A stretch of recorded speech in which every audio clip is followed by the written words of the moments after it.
IUCN world heritage outlook కి సంబంధించి. So IUCN international union for conservation of nature అంటాం. So మన ప్రకృతిని కాపాడటం కోసం ఏర్పాటైనటువంటి సంస్థ ఈ IUCN అన్నటువంటిది. ఇది ఏం చేసింది, వరల్డ్ హెరిటేజ్ అవుట్లుక్ అన్నటువంటిది ఇచ్చింది. సో మనకి జనరల్ గా హెరిటేజ్ అన్నటువంటివి 3 టైప్స్ ఉంటాయి. అందులో ఒకటి వచ్చేసరికి న్యాచురల్ హెరిటేజ్ సైట్స్ అని చెప్పేసి, రెండవది వచ్చేసరికి కల్చరల్ హెరిటేజ్ సైట్స్ అని చెప్పేసి, మూడవది వచ్చేసరికి మిక్స్డ్ హెరిటేజ్ సైట్స్ అని చెప్పేసి. అయితే ఈ యొక్క హెరిటేజ్ అవుట్లుక్ ఏదైతే ఉందో ఇవి మనం చూసుకుంటే ఈ న్యాచురల్ హెరిటేజ్ సైట్స్ని అలాగే మిక్స్డ్ హెరిటేజ్ సైట్స్ని ఈ రెండింటిని ఇప్పుడు పరిగణలోకి తీసుకుంది.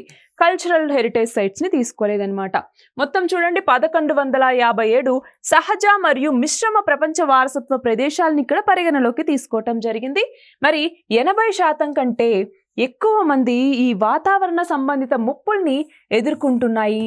ఎస్పెషల్లీ ఈ యొక్క హెరిటేజ్ సైట్స్కి సంబంధించి చూస్తే 80% ఈ యొక్క ఏవైతే క్లైమేట్ చేంజ్ ఉందో దాని యొక్క ముప్పుని ఎదుర్కొంటూ ఉన్నాయి, దానికి ఎఫెక్ట్ అవుతూ ఉన్నాయన్నమాట.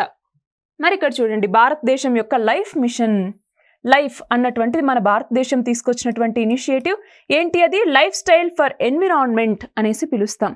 సో మనము మన యొక్క ప్రకృతితో పాటు సహజీవనం చేయాలి.